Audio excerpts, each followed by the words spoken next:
Hey folks, this is Yunus. You've been wondering about MMG. I'm here to teach you. I guess we'll start with what is an MMG manipulation? What can it do for you? And I'm going to play a video. This is what we mean by MMG. The money making game guy, and you go in here and you give him 10 rupees, step over a rupee, and you get a reward maybe. Well, let's see what you can do with that. So this is the start of a video where I was doing getting the blue ring as an individual level. And what I've done before the start of this video is I've gotten, where this video picks up is I've already got 10 rupees and 4 bombs, and I've saved the game, and now I've just reset. So here I've reset, and I've pressed start really quickly. I've walked up on this screen, and now I'm going to walk toward where the cave should be open and place my bomb. The bomb placement matters too, and so now I know where my result is. I'm going to go up the middle. Oh, it's 50. Look at that. Walk out. Swing my sword a couple times. I'll walk in. Get 50 again. Oh, I'm going to do that, the same thing. Do the exact same thing. Oh, I get 50 again. Cool. I'm going to do a little different this time. That might have done it. Okay. Do it a little different that time too. Huh. And what happens? Oh man, I just got another plus 50 there. So how did it work? Cool.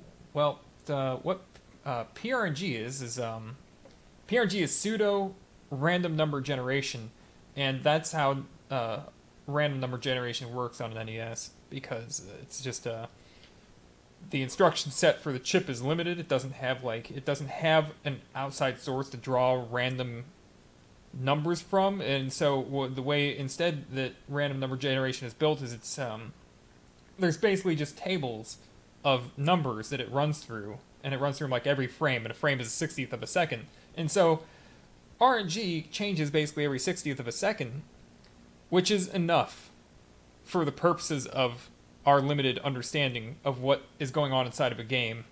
Normally, for it to seem random, it doesn't truly have to be random for it to give us the experience of different randomness. So RNG starts when I reset the game. In fact, it starts right around here.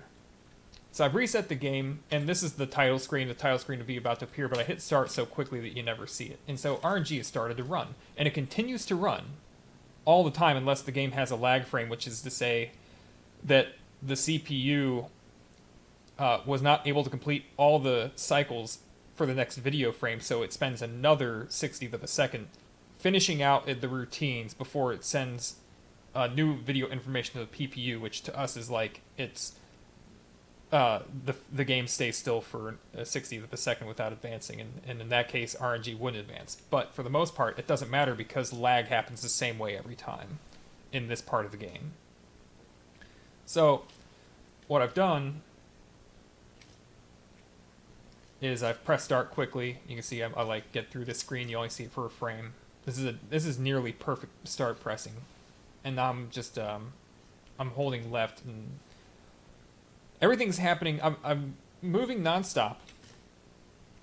I'm placing a bomb in a specific spot, and so when I get to this point, this is effectively, for practical purposes, this is when MMG is set, but it's not actually set until around here. This is when MMG is really set, like this, a couple frames before this. But it's not really important to us that it was set on this frame or, maybe an earlier frame necessarily, because we got something called frame rules, and if you pay attention to Mario 1, you know what a frame rule is. It's basically when the game, at a certain point in the program, it basically does nothing for a certain amount of time, or a certain action ends on a multiple of a number.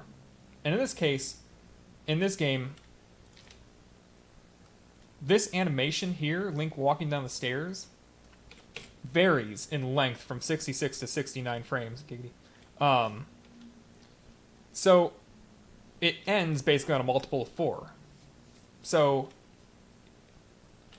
let's say you enter this on frame 537, which I probably did, or 538. It could have been either one, and by the time I get to this point here, then the frame at this point will be a multiple of 4. And so everything that happens from here forward is on it's on rails. So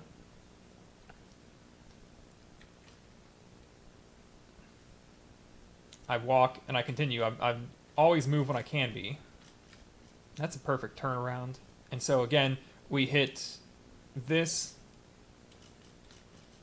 point and we've done this animation, and now a frame rule has been set again. So what I've done inside the cave is normalized in a way. If I made a small mistake in the cave, it wouldn't have mattered, because when I get to this point, same frame rule. And so it basically works by, oh, nice move. Hell of a job.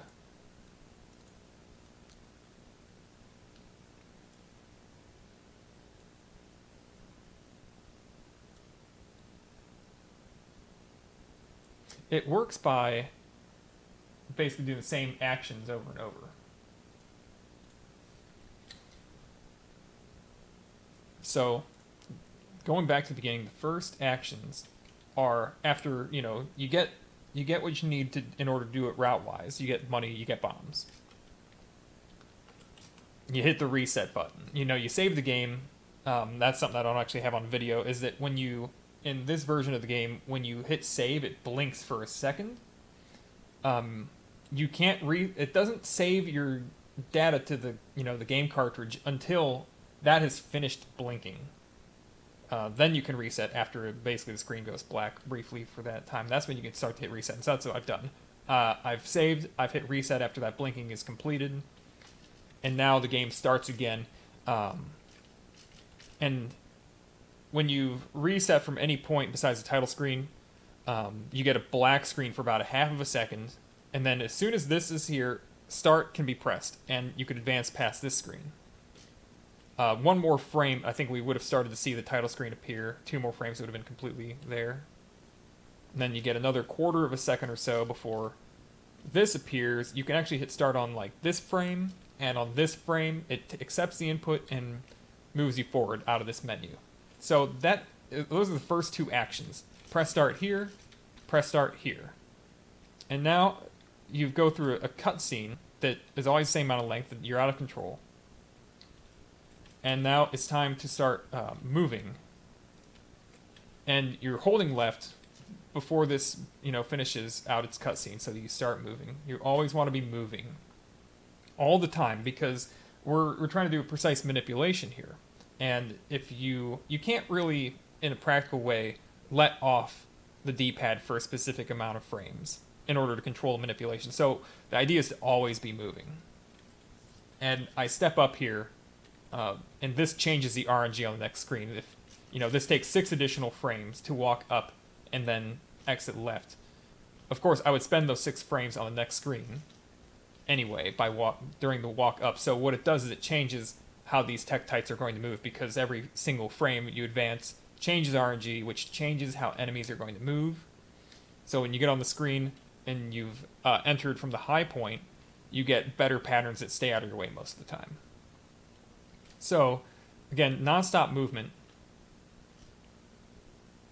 And the next critical thing that you do is where you place the bomb. In this case, imagine that this is the outline of the cave. You can see it if you've paid much attention to this game, and I think in order to be doing this manipulation, you should have paid a lot of attention to this game. You should really have a clear visual cue for how this game is built. This is something that should be obvious. So this is the square, this is the square where the money-making cave is. And so you can imagine this is the right edge, and here's a line that continues down. And so imagine your bomb being left of that line. That was the main goal here, was to get this bomb just left of the line. Not too far left, not too far right, because, you know, you've walked a certain point, but here, this is a critical moment, because if I place this bomb earlier, the bomb explodes earlier, the cave opens earlier, and I can get in earlier, which means changing the time that I get in, which is changes the money-making game result. So, up to this point, we've pressed start twice. That is a critical point. That's a difficult thing. Moving, I would consider trivial. Non-stop movement is a trivial thing to do. And then here we have another point that's critical, and this fits in with how you have pressed start. If you had pressed start less efficiently than I had, you'd want to place this bomb sooner. Well, in any case, what happens here is when you place a bomb, you immobilize for 7 frames. And then the bomb, from the moment you place it, doesn't explode for 48 frames, which is like 0.8 seconds. So you get that time to walk, and this is as far as you can really walk unless you try to clip into the cave, which is difficult and you don't want to do it. It's not worth doing. We can get a manipulated result without doing that. So you place a bomb, you walk, you hold up until that cave opens, and you know it takes you 6 frames when this explodes to hit the cave. So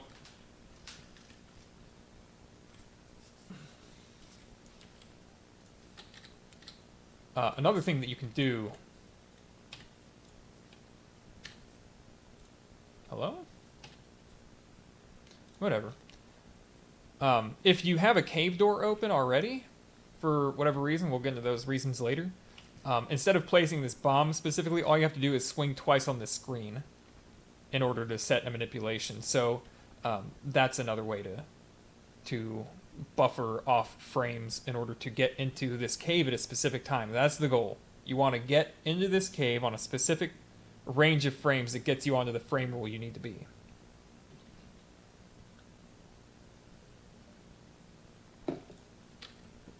So we're already through all the precise actions in order to set the first result. By holding up and walking to the cave, which is trivial, you automatically set what the next result's going to be, even if it technically happens a little bit later. That's the basics of how you do it. So, nice job. Well, I see why it wasn't working. So, we're going to go to how to get different types of manipulations you're trying to do. You might be trying to do a single money-making game manipulation. So, we have a variety of winning results that happen. This is a chart that I made. Fred has a chart too that's on Google Sheets.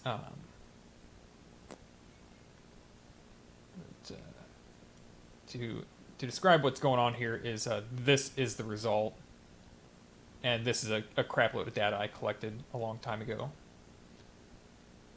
Here is the data I collected on emulation. Is that entering that cave between frames 537 and 540 from start gets you a plus 50 in the middle. But the next result is from frames 541 to 544, and that's when you hit the cave and the tektites disappear. You can get a 50 on the left. And so then the next result's 20 on the left, then 20 on the right. And then and I think this is correct. There's a 50 on the right, and then like a 50 on the left. And perhaps even another 50 on the left. These orange results were due to a misunderstanding when I first started out, but I left them there. So there's more than one way to win a single money-making game. And you saw in my manipulation, I went for a 50 in the middle, and then I continued to get 50s in the middle, because that's the manipulation I set up. And in order to do a cascading manipulation, you really need to be doing the same thing over and over. But for a single win, all you really need to do to be efficient is get like 150. And so you can get it more than one way. You can get it in the middle.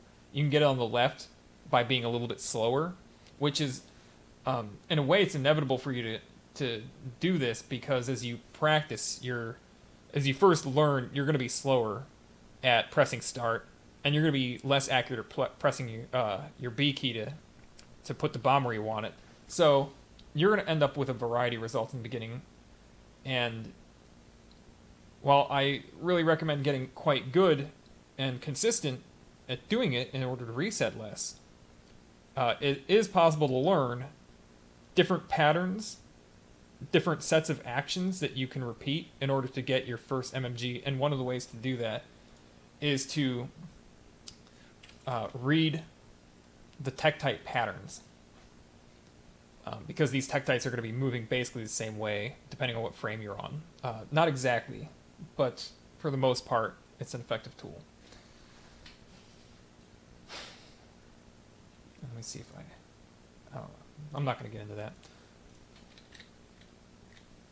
So we'll go into a multiple win result, and I've done that in this video by getting a middle 50. Had I been slower to press start, I could have placed the bomb like when I was standing here. And that reduces the amount of time I spent before placing the bomb, which means that the bomb opens the wall sooner and I get in sooner. Which can offset being slow and pressing start. But in any case, I did it well because I'm practiced at it. And I got 50 in the middle. And the reason for this is because even if you can 50 on the left, walking to the left rupee takes a different number of frames. And for the purpose of really trying to speedrun an MMG category, you could learn a lot of different movement patterns to manipulate this RNG, but that does put a lot more time investment into learning. Whereas you could also spend that time practicing and being precise. So, get your first win. And so, now we've set a result a while back here, but the game's continued to be in a cutscene and you're not in control. Actually, I held right when I entered the cave, which makes you point right. And then from this point, you can hold upright, and it tracks you on this path that I'm on. Actually, just holding upright moves you up. It's kind of weird, but it works. Nice job. So, here is, since we're trying to do things in a precise way, get a precise number of frames, we do certain actions. Turning around is your first critical point toward your next manipulation. So your previous manipulation, basically, it was set here, and now you're in a new manipulation. You've got a normalized frame rule. So technically, if you memorized your charts, you know exactly what frame you're on when the old man starts to talk, when you regain control. And so the first time that you might not know your exact frame is right here, when you grab this money. You can see that it changes from -10 to +50. This is a 30 FPS recording, so there's a frame missing between these two, and I'm going to tell you that frame is actually me walking an extra pixel up, which means that this wasn't a perfect turnaround, that I could have turned around on this frame right here. I could have been pressing down on this frame, and on the next frame, it would say +50, and I'd be facing down, and I would have moved back down a pixel. This is the turnaround point, the first turnaround point. And the pixel that you can't see where I walked up one more is the second turnaround point. So every extra frame you walk, you have to backtrack. So that's 2 additional frames already by the time I've walked out. Without, and I've never let off the D-pad, so I didn't have any null frames where I wasn't doing something. The frame rules are 4 frames wide, so if I had walked even one more pixel inside this cave, I would end up outside this cave regaining control on a different frame rule. So what I'm getting at is that your movement inside the cave matters, and you need to be able to look at what you did and identify if you've gone, 1 extra pixel or 2 extra pixels or 3 extra pixels. But there's another way to do this, and I'll do this in emulation.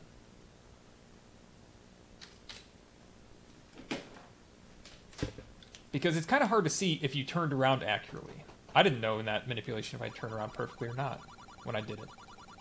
And by holding up when you get in here, you can turn right onto this rupee and then turn down the center, which means that you can identify more easily if you've gridded. So let me load it back up, and I'll grid. I'll try to make a mistake here and grid so you can see how it looks. See if I... See, on the next frame I'm going to turn back around. You can see this. This is something you can recognize in real time. That was like a 2-frame grid. It's easier to see if you've gridded than it is to see if you've just like walked 1 pixel farther than you needed to pick up this rupee, or 2 pixels even. But the point is that you have to be able to recognize precise visual cues here. But you can do this movement where you come up, right, and down, and the window for changing your direction becomes a few frames wide rather than just 1 frame wide or 2 frames wide, like if you went up the center. And so if you do this without gridding at all, you still exit on the same frame rule as if you had come up the middle, turned around perfectly, or come up the middle and turned around 1 frame later than possible, which puts you outside on the same frame rule. And so the next step is what you do outside.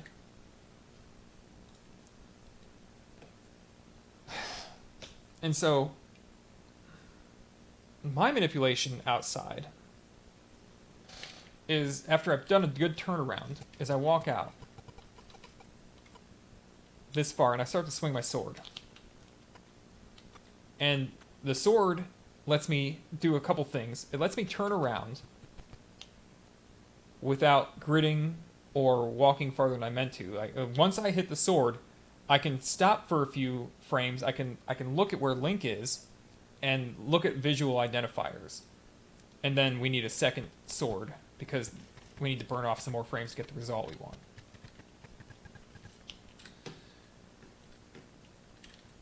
So then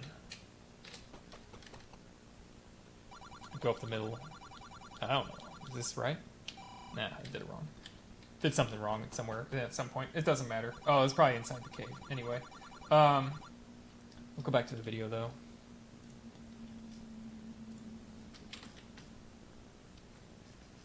We'll see what I did. So I held down coming out of the cave.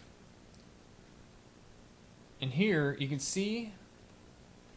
I actually... I started swinging a frame early. You see Link's hat is flush with the bottom of the caves, the black square. The visual cue is actually to be... The good visual cue is to have 1 pixel at least between that, or up to 3 pixels. And what you're going to see is when I finish this swing, I actually swing down, then left, then up. And then I recognized during the swing that I hadn't gone far enough down. And I continued to press down, and I happened to turn upward. That was not ideal, but it worked. This is the second visual cue for the manipulation. If the inside of the cave went on the earliest frame rule, like I was describing, by turning around on the rupee within 1 pixel of the pickup spot, or by going up and then turn right onto the rupee and down, either one of those is going to give a frame rule that will set up this manipulation to either be on this frame, this turn around outside the cave here, or here. These visual cues, and swing the sword twice. If I had gone an extra frame rule inside the cave by walking too far or gridding too much, then what I would have needed to do is spend less time outside this cave by 1 frame rule. And that would have been using this lineup or this one. Like stopping on one of these two and then turning around and getting 2 swings in. That would save me enough frames to get back on the frame rule that I was trying to. One little note to make is that the second win, which is what we're looking at now, is actually there's two 50s in the middle. So getting a double win is kind of easy because an 8-frame window is really big. If you can hit the first MMG in the middle, then the second one with twice the range is kind of easy. And so after that, it goes back to being 4 wide, and you have to be precise again. But it is easy to hit doubles. So you do a movement, you go back in, and I'm going to get the second win. And so I'm going to, again, in order to keep it consistent, I'm always doing the same thing inside the cave. I'm going up the middle. I'm turning around as precisely as I can. And I think this is the same turnaround as last time, which burned 2 frames, and that's okay because it didn't burn 4 or more. So I've gone out. And now what we're talking about, the buffer for the third win is actually the same as the buffer for the second win. If you've been, and I'll go to the chart here for a moment.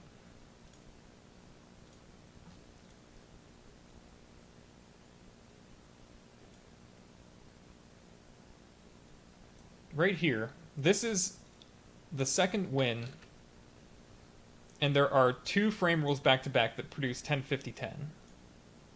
And what I'm working from, presumably, is this frame rule, the earlier one. From this frame rule, it is 532 frames until the next 50 in the middle. From this one, it's 528 frames. But it's also 532 frames between the first win, 50 middle, and this win right here. So the first two, between the first and the second manipulation and the second and third manipulation are the exact same amount of frames, which means that you can do the same thing. You can practice one thing, and it gets you at least third money-making game. So I'm doing the exact same thing. I've come out. I've gone this far. I've recognized that when I've stopped to swing, you've got all these frames to look at, and I see, there's 1 pixel between me and my head. Perfect. I'm turning around. I'm swinging again before I enter. So now we're getting into...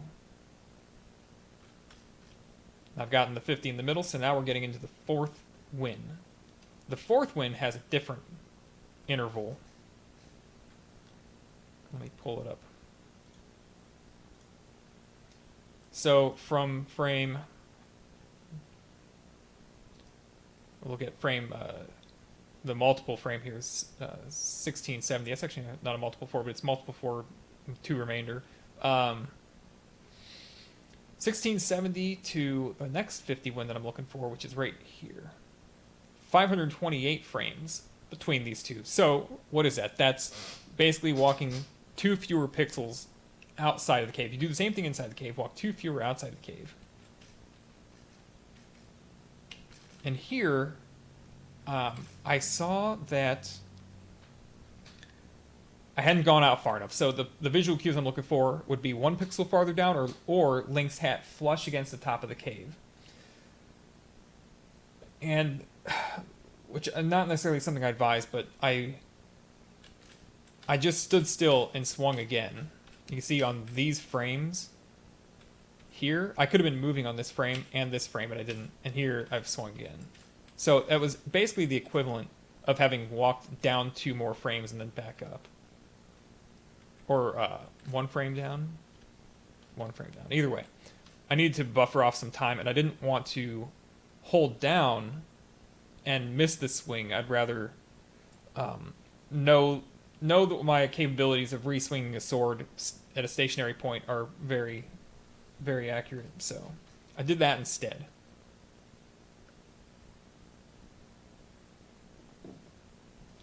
Come up and get to 50, and there's 1 more win here. And this one's a 524 frame? No, I think this is a 528 frame as well. I've walked out 528, right? Yeah, that looks like what you do for 528. Let me back it up a little bit. What did I do inside the cave?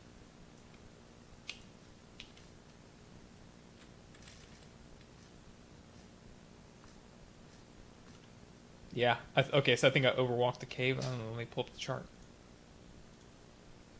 So, 22, no, I was at 2198.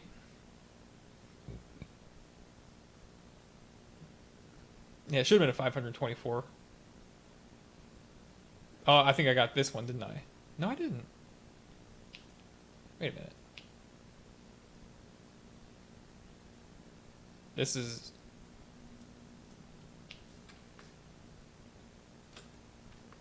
This should be... It's going to be 1050, 10, isn't it? Yeah, okay, so I went on the later frame roll, too. Pretty cool stuff. I actually landed on this frame roll because I went too far out. So this is another double wide for the 5th win, which is pretty cool. Yeah. So that's how I do my multiple win to review what the visual cues are. Actually, I'll bring up a see if I have a document here. Where is that thing?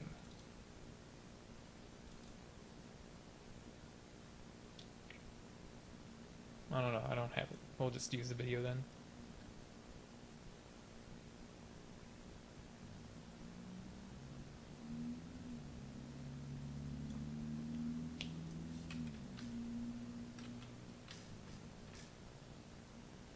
All right.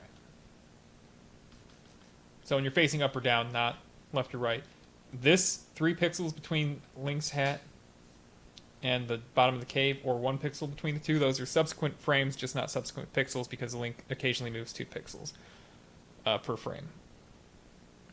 That's the visual cue for, again, we're breaking it down into parts. That one, walking inside the cave within a certain precision, and if you walk more than that, then you adjust outside the cave. But I believe that I did well in the cave, and so I used this manipulation, 1 to 3 pixels between Link's hat and the cave. And then for the 4th manipulation, it's this lineup or 1 pixel higher, and then the 5th manipulation, there's another double wide window, which these lineups work again, I suppose. So I'll move on to the learning process, which is what really is the kind of the difficult part. Like knowing where the visual cues are is one thing, but as far as learning, there's a bit to do, and the first thing that you have to start to do accurately is press start. And the only thing you can really do is practice. Just don't just practice pressing start, but just hit the reset. You want to get a full body memory, muscle memory thing going, where you've got to reset your emulator or your console, which means that you've got to do something with, like, if you might press start with your right hand and then reset with your left hand. If you've got a keyboard shortcut, you still got to hit it for reset on your emulator.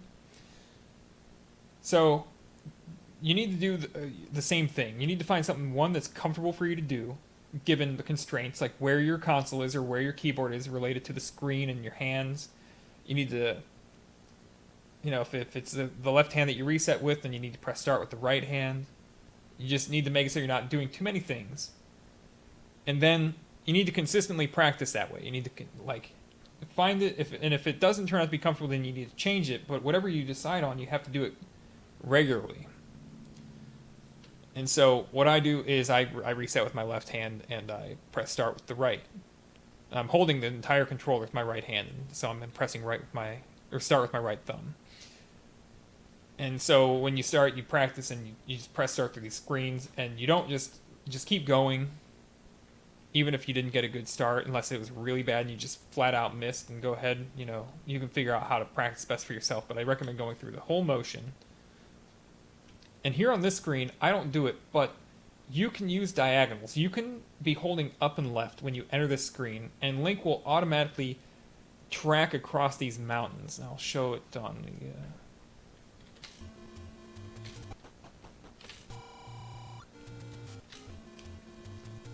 I'll show how it looks here. So if I'm going to hold up left, you can see it on the thing at the bottom. Just hold up left, and then I let off. When I get to this point, I just rock off of diagonal to left. Nice job. That way, the movement economy is there, when you do this, you have far less chance of gridding by accident, where gridding in the overworld isn't common, but you saw I just did it there by, you know, changing direction at just the wrong frame. You don't want to be gridding here, because gridding means that you're burning frames and you're messing up your manipulation. So you practice, reset, start a couple times.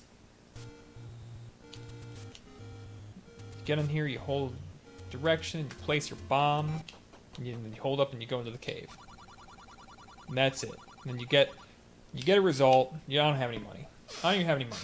Good job. But you get a result, and then if it's not what you expected, you just keep practicing. What you can do is you can record when you're learning and you're practicing. That way you have something to go back and reference. As you continue to practice, when you first start out, you're not going to be very good at pressing start accurately. You're going to, I can't even accidentally do it badly. You're going to be slow. And so, you're going to get on this screen, because everything else is trivial, except where you place this bomb. And because not only you're not going to be fast at it, you're not going to be precise either. Which, I mean, you have to be a certain amount of precise to do this manipulation. So you're going to get on this screen and you're going to place the bomb, and you're going to get a result like you're going to get like 20 right or something. You're going to get something way behind the 50 in the middle. But as the more you continue to practice, you're going to get better at pressing start, and so you're going to be getting here earlier.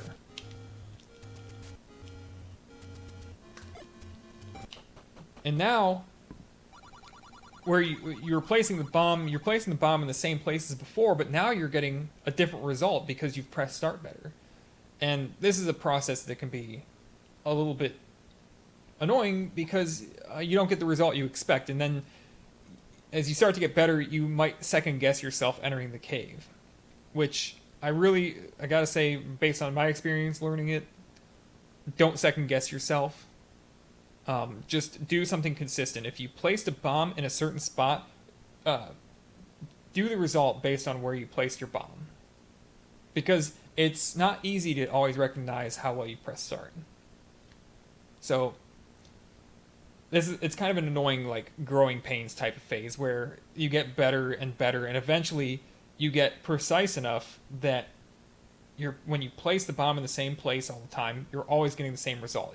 It's the title screen start press and the file select start press. Those are the ones that are hard to recognize exactly how accurately you've done. But you get, basically 0.8 of a second looking at where you place that bomb before it explodes. And so you get to get used to your bomb placements a lot faster than, you only get to look at the title screen for a couple frames at a time when you press start. So keep working and keep working toward the goal of being proficient at getting like middle 50, or at least recognizing when you've lost a couple frames and you can get a left 50 result. Then you'll find this out on your own as you do it. So when you've started to practice and you're recording your stuff, just load it up in Abidemux and go through it. Like I've gone through this video for you. And look at how many frames you can press right. Right arrow advances 1 frame at a time in Abidemux. That's why I recommend you load your video into Abi and you record. You can see how many frames. Actually, this is a 30 FPS recording. I recommend recording at 60 FPS so that you can really be accurate. Not 30, like this video was because of reasons. And then take your results and compare them to the resources that are available, whether it's Fred's sheet or my sheets. I've got sheets on Google as well. Fred sheets, currently, the last I knew at least, there's some weird discrepancy where his results are really accurate and they're based on not practical research, data collection, but based on the game's actual program and what it should do, and at a certain point, it becomes wrong for some reason, and I don't know why. I don't think Fred necessarily knows why either. So until we hammer out the discrepancies between what actually happens, which is correct in my sheets, and what theoretically should happen, which in Fred's sheets it doesn't mesh. It doesn't always line up. Particularly, I think it's around the 5th win that I discovered this. So it's not really probably a problem for 4x wins. 5x is something that's not necessarily in any speedrun yet, except for Blue Ring. And the 5th win is easy because it's double wide. If you can get to the 4th win, the 5th is easy. But yeah, that's what you should do. You should do basically practice sessions for like maybe 10 minutes. I'd say anywhere from 5 to 15 minutes per session. Record it, go back over it, and look at the results that you thought were wrong, you didn't expect, and compare them to the sheets. And I guess I'll have the links for the sheets in the video upload in the comments. And when you're doing that, you're going to come across some anomalies, and I think I'll go into that using the emulator. So I'm going to freeze frame it, I'm going to hit reset. So we're on frame 0. Let's break it down here. Frame 32 is when the screen's going to change color.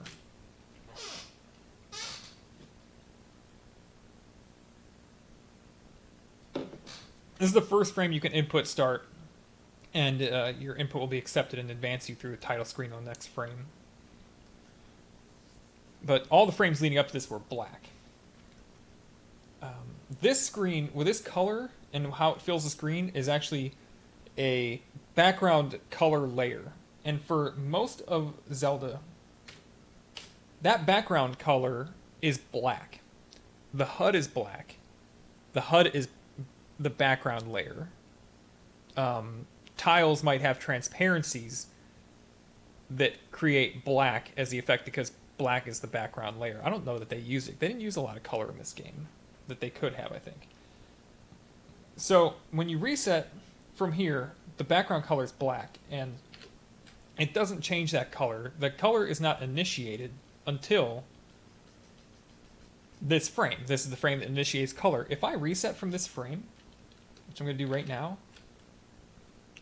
and it comes back up, it goes through a couple frames there where the emulator is black, but what will happen on a console and on your TV is it's going to stay this color. So now, instead of being black, it's going to be this color, and it's harder to see when your visual cue was.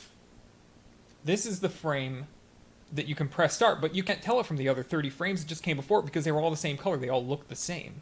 It's not until you get here, now all of a sudden you can see that start was available to press, and it was available to press for a couple frames. So in order to combat this in practice, don't reset from this screen. When you're learning to do MMG, first learn to do it from black screens. Like always, even if you didn't press start to your satisfaction on the title screen, you just want to reset, press start anyway. So you change the background layer to black, and then hit reset so that you have a black background to work with. And then you can see when the screen changes color, that's when your visual cue is to press start. And then eventually what will happen is you'll have it in muscle memory, so you don't need the visual cue anymore. You press start with your left hand. 32 frames later, IRL, you press start with your right hand. I'm not even looking at the screen right now. I wasn't even looking at the screen and I did that because I've learned it to the point where muscle memory guides my path. I press reset, I press start twice. I'm a fucking machine, dude. That's amazing. So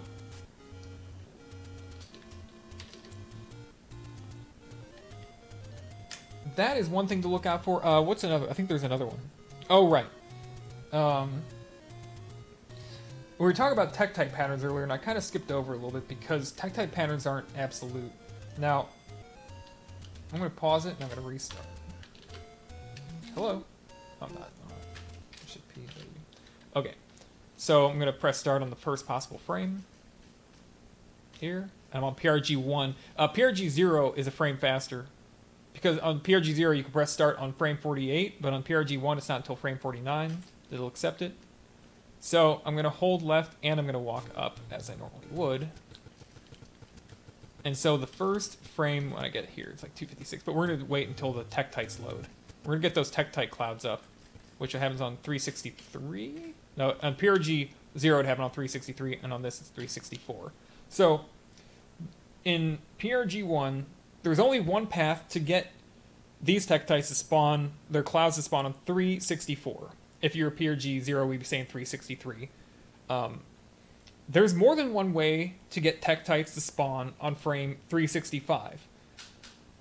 And it varies depending on when I press start, when I missed a frame pressing start on those first two screens. And so what happens is you can actually get two different RNG patterns on frame 365, depending on if you pressed start late on the title screen or you pressed start a frame late on the file select screen.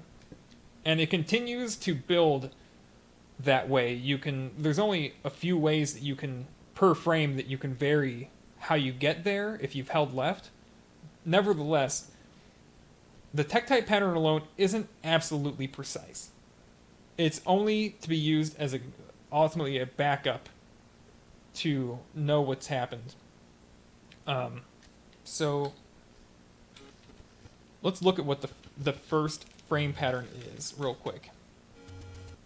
This tektite's going to settle up and you're going to see this formation here. Actually, it's going to bounce one more time and there you go. It's going to set up there. So I should have placed the bomb ready, by the way. That's one formation. This is the formation that you'd recognize when you're placing a bomb. What's up, meow? This is the formation you recognize because after you've placed the bomb, you're kind of just holding up. You're just kind of like walking left and holding up. So this is the frame. This is like the time frame when you recognize the pattern. Now let me do it a little bit differently. If I press start on frame 33, I think I can still press start on frame 49. I forget. There's kind of some weirdness to it. Yeah. So pressing start one frame late on the title screen doesn't actually hurt anything. You can still press start on frame 49, and I think the patterns are still the same on this screen. Let's find out. Let's get the frames 364, where they should spawn. Yep, they're still spawning on 364. Is the pattern the same? No, it's not. It's not the same. So that's exactly what I was trying to get at. There's actually two ways to even get a pattern on 364. So, and you're looking through this, you're getting different patterns, but it might be based on not the frame that you entered the screen, but the frames that you press start on the title screen. I do want to point out one interesting pattern. This pattern is specific to imprecise start pressing. You can't get this pattern unless you like start maybe here and then on frame 50. I'm looking for one where a tektite jumps on my head.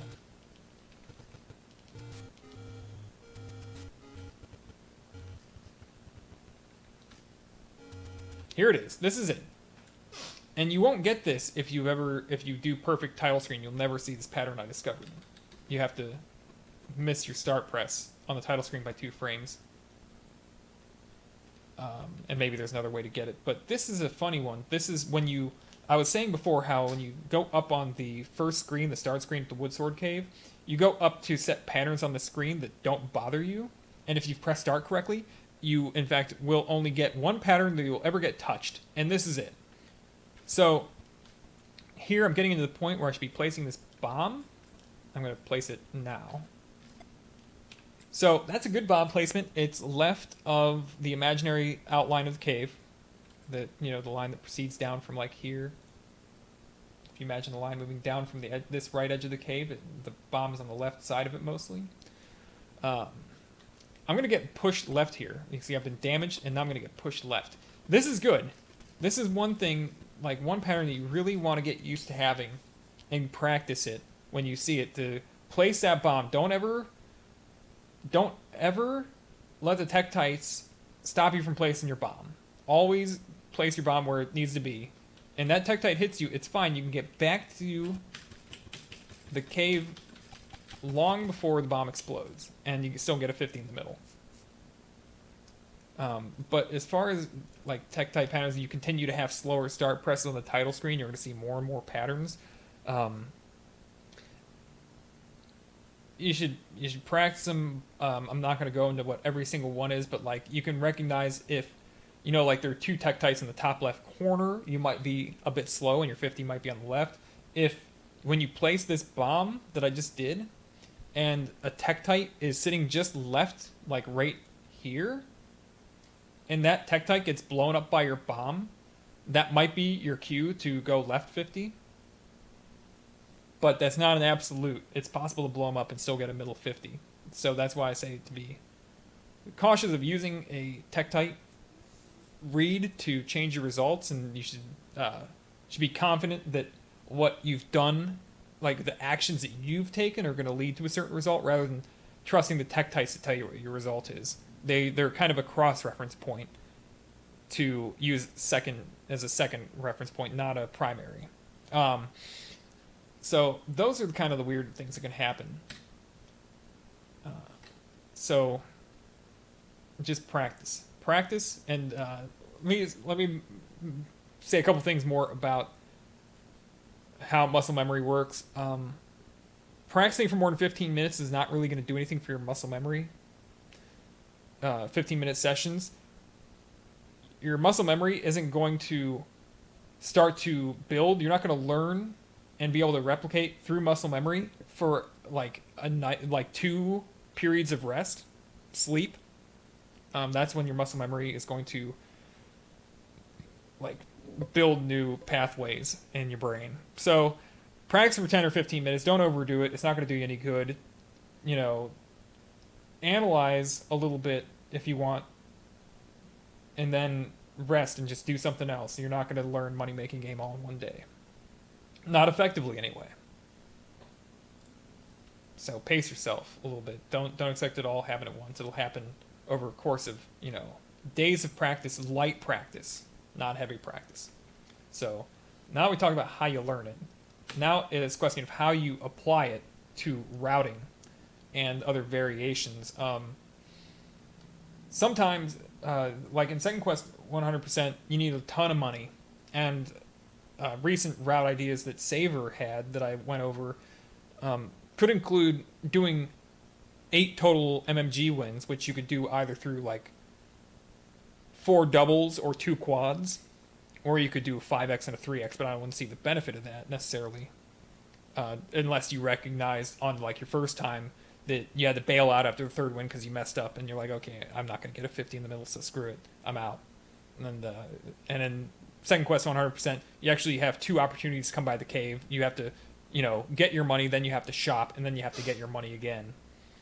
So, the second time you play, you're going to have, in fact, the first time you play too, you won't start on your bombs because you get the recorder first, and if we figure out a way to change that, we will, in order to save time. But in 100% Second Quest, you're doing MMG manipulation starting with an open cave, so you don't have that bomb buffer, and instead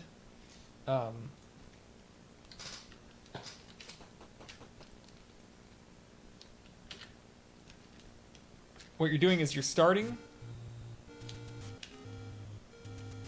and you come onto the screen, and you have to do 2 sword swings in order to buffer off. Let me do it from like a save.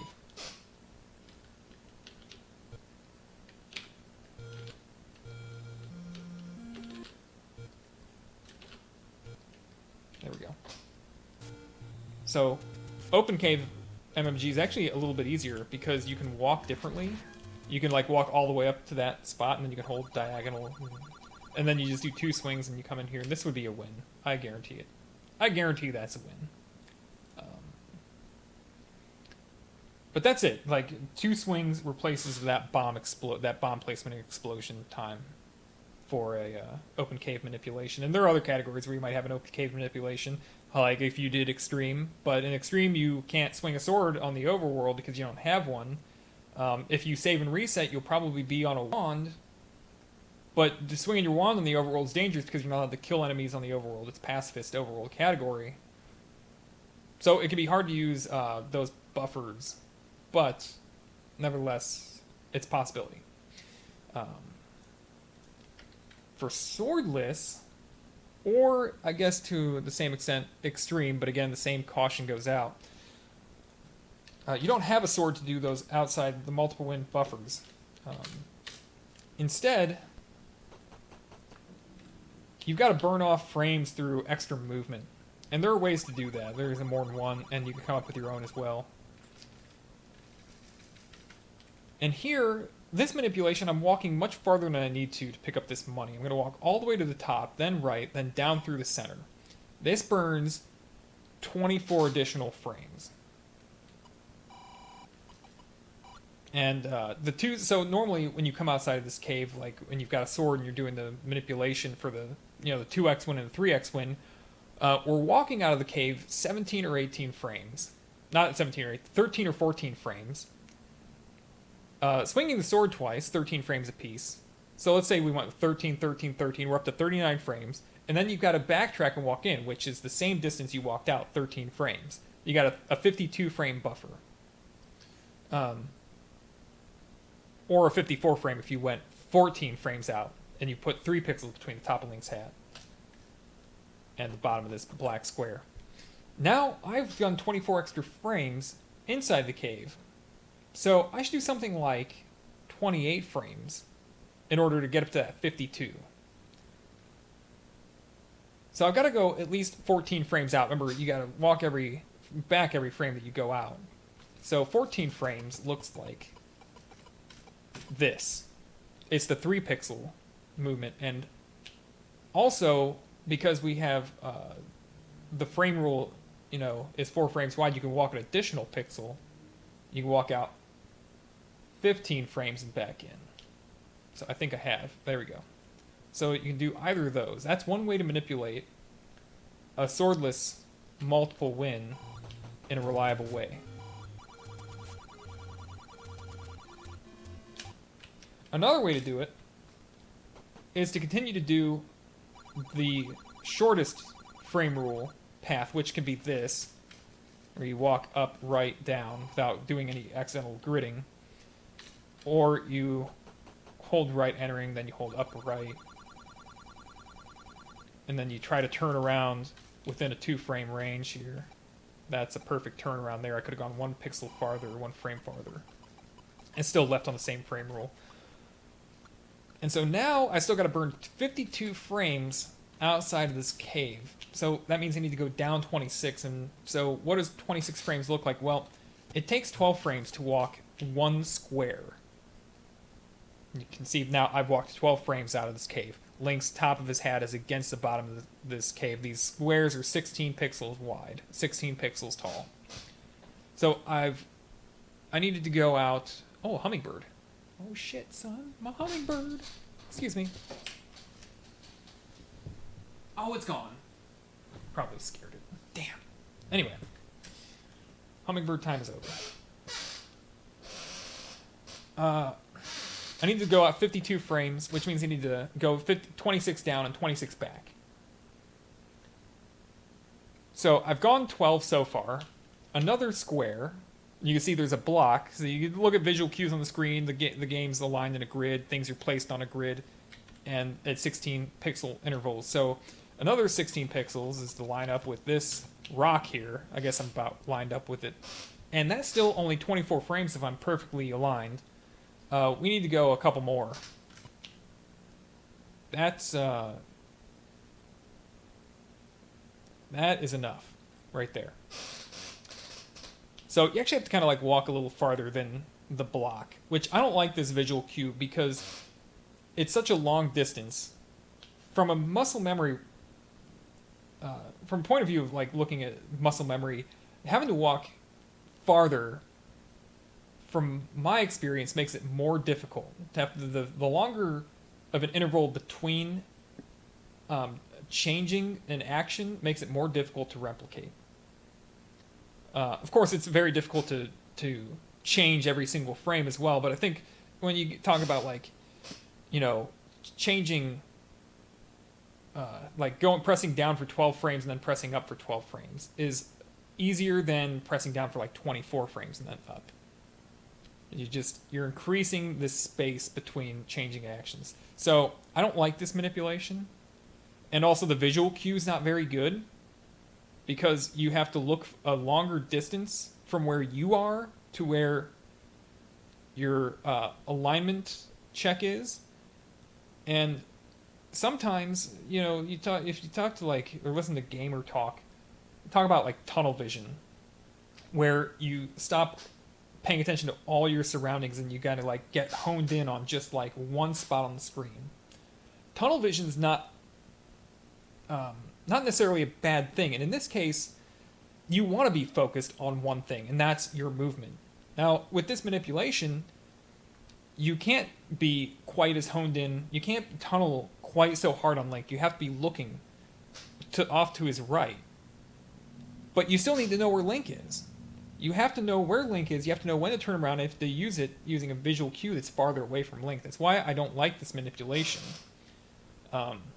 Because you have to look down a broader tunnel, which means that you can focus less. So what I used to do in sort of this manipulation was I still did a perfect inside of the cave. Frame rule perfect, I should say.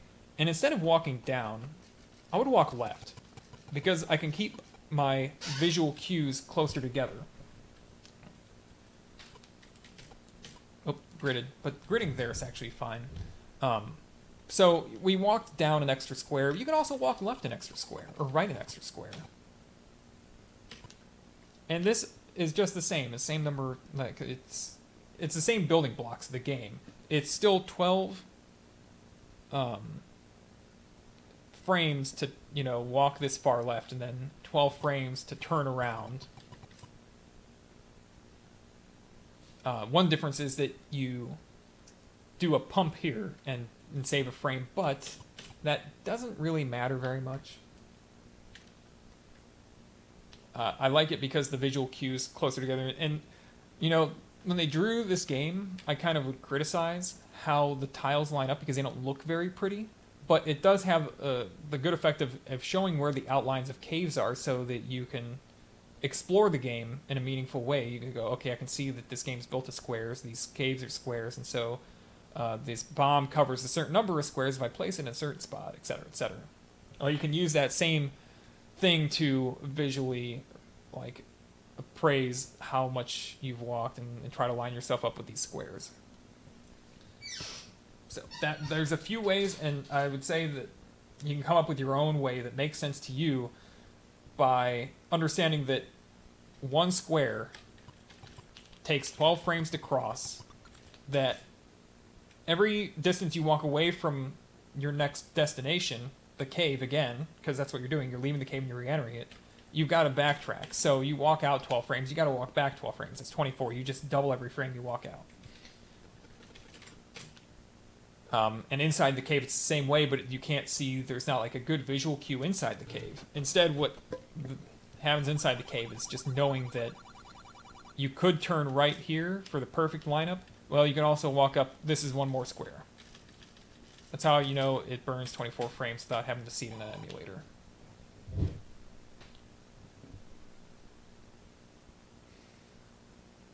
So if you're trying to do this, find something that works that you are comfortable with, whether maybe you don't focus as hard and like tunnel vision as much as I do. Maybe you're fine using that rock visual cue, maybe not. Another thing is that I think if you go right outside of this cave, you have more visual cues to work with. And the longer you're outside this cave, by the way, the more likely you are to get hit by a Tektite, which is bad. Because now if you can see here, I've got a lineup. I can see this cave is, the bottom right of this cave should line up to, you know, if Link's square on this square here, this like grid square, then, you know, you've got this line here, these imaginary lines on your left side, you've got this imaginary line on your right side, you got this for your bottom. So it might be a good idea to go right out. It might help you find more visual cues to use in order to recognize what you're doing. This part isn't necessary for teaching you how to do money-making game, but I'm going to get questions about it, so I'm going to talk about it. And how much time can money-making games save in any percent? Well, routing-wise, and I need to refill my drink, it can save like 15 or 20 seconds against a non-money-making game route.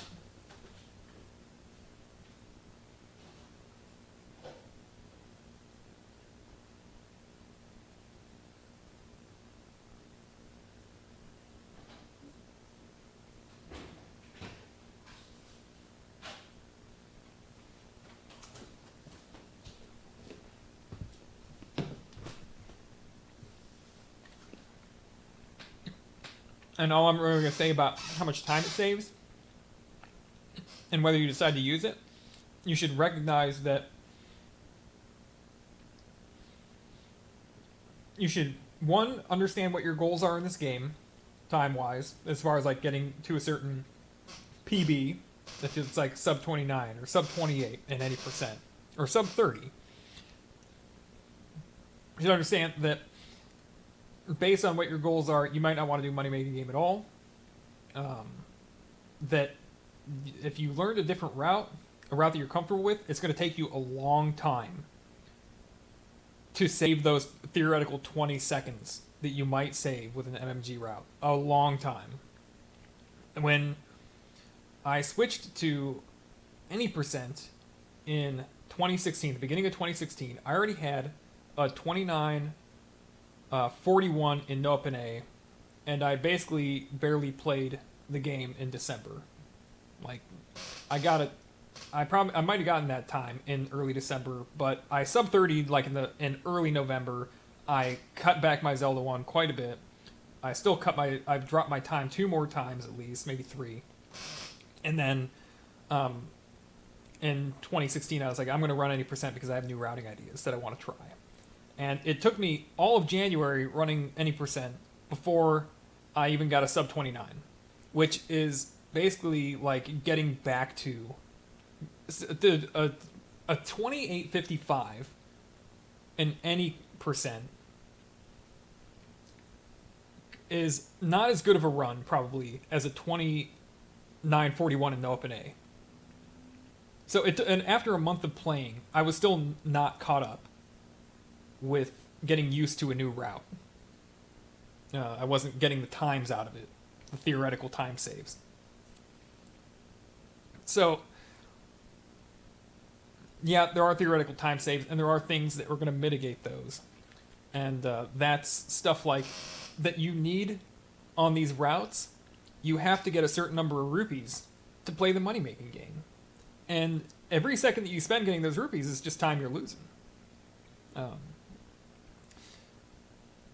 So most routes want to play a money-making game between levels 3 and 4 because some of them are using the early candle to get the lake heart and avoid getting other more time-consuming hearts. Some routes don't get the lake heart, they buy the candle later, and in those cases you can play MMG after level 4, but what you need to look at is when you're trying to play an MMG route, and if that route requires you to have 10 rupees at the end of level 3, and the bombs to open the cave, and the bombs to do 4, without losing time.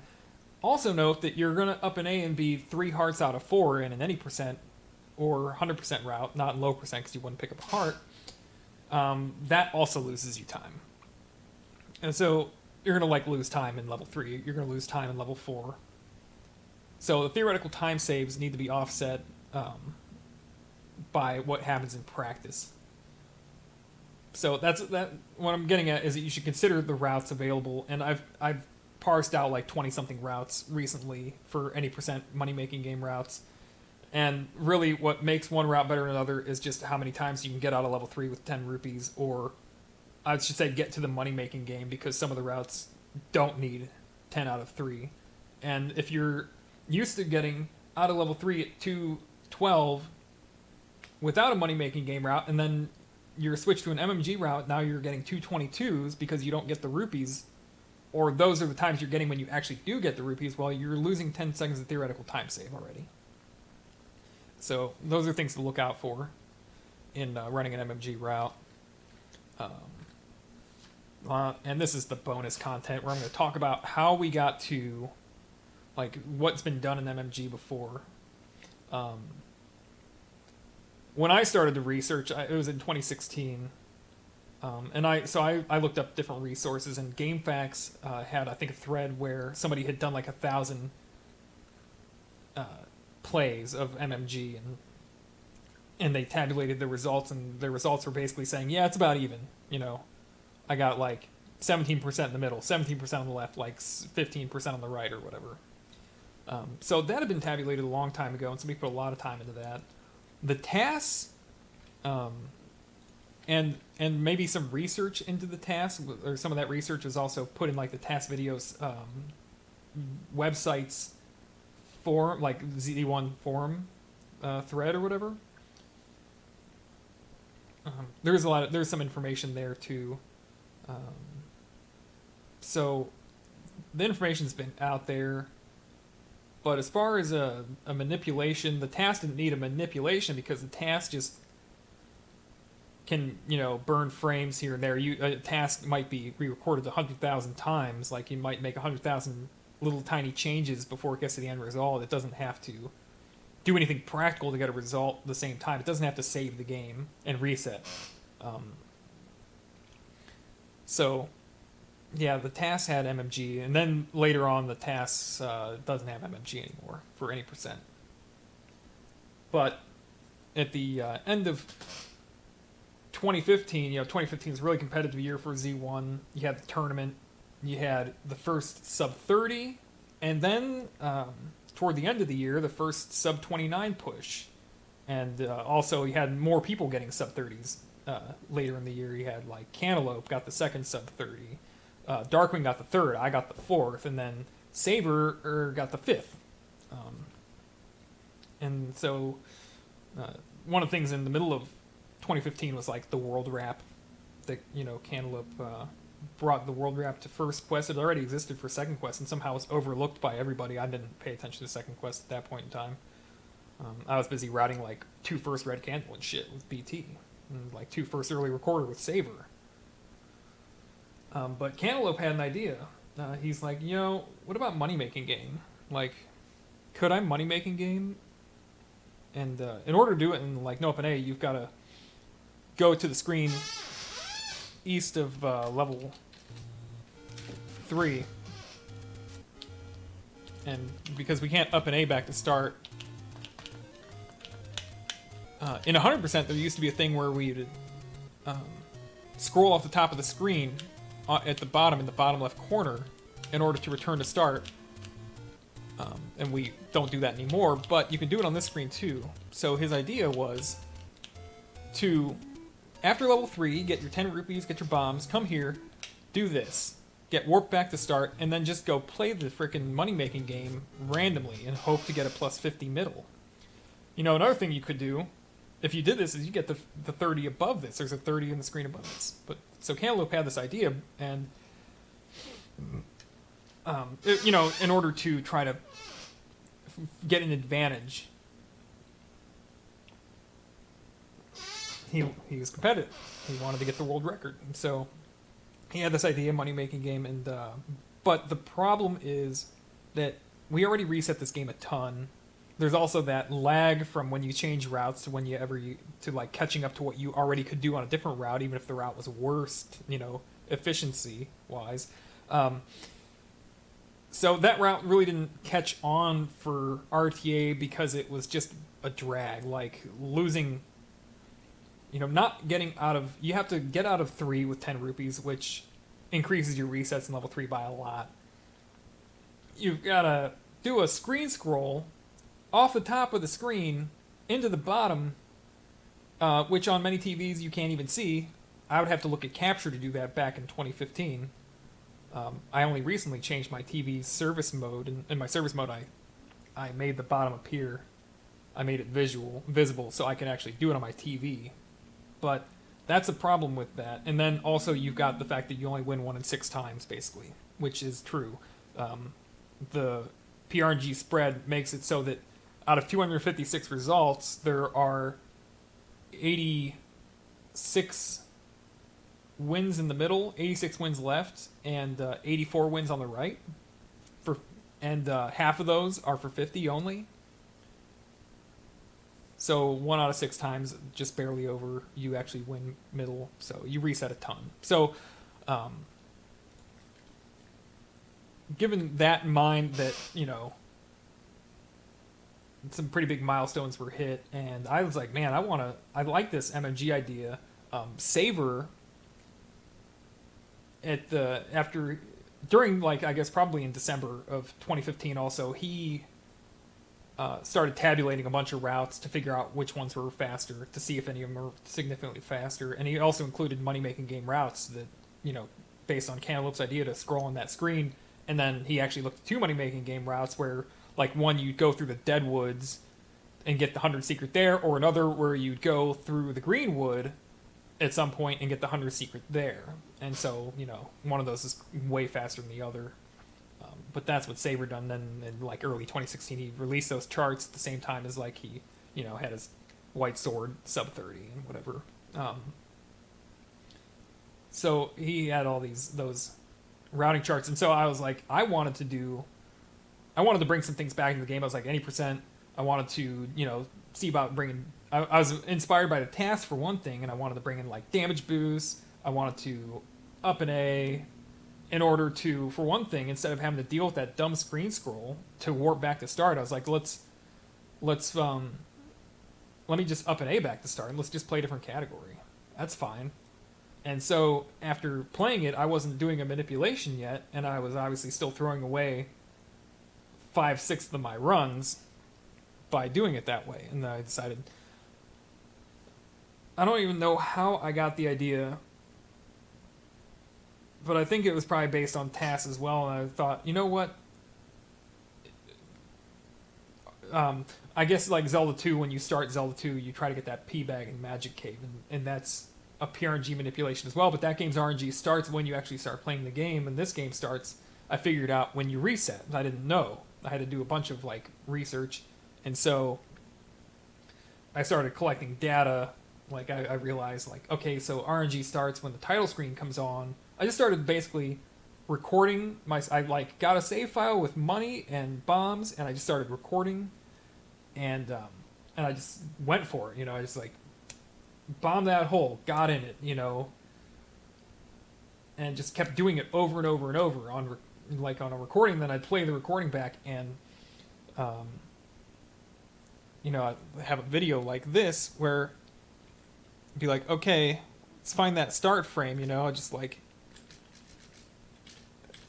I was okay, let's call this our start frame, and then, I'll call, this is what I decided on. After, going frame by frame through the video, I was okay, this is the end frame.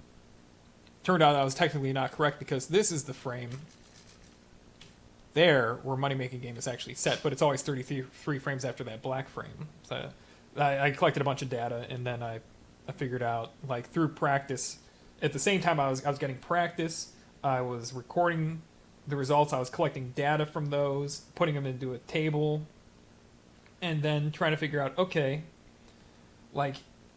I've started, and then I said, okay, if I win one money-making game, what are the routes? I can, and I tabulate what those routes would be, and actually found, I was at the time I thought, well, I don't really save any time with money-making game first quest. I end up, compared to the other changes I made, where instead of getting the 30 secret by Heart Rock, I get it by the start screen, which saves some, number of seconds.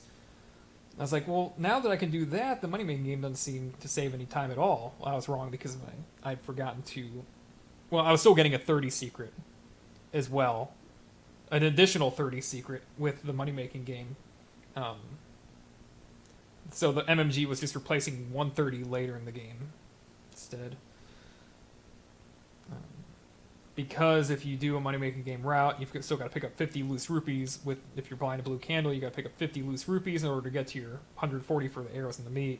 So that was actually difficult, and that's probably why I was getting a 30, because I decided that there was no way I'm getting 50 rupees. But did recently recheck those routes and found out that, yeah, that's in there, and so they could save more time. But the point is that I was well, shit, I did all this research and now I've got nothing to use it on because second quest any percent I can't benefit from it. So I was like, okay, well, what else can I do? And I like just went to the leaderboard and I'm like, what else can I do? How about second quest 100%? That doesn't even have a time on it. Second quest has no money on the overworld almost. It's a total pain in the dick. And I'd already run, I don't know, maybe I'd run 100% first quest at that point. I don't remember exactly everything I did. But you need like 440 rupees in first quest, and in second quest you need 100, 200, 300, 3...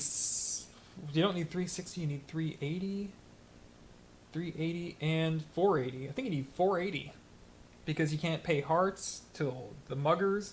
You got to buy 2 bomb upgrades. You need a meat, do 100%.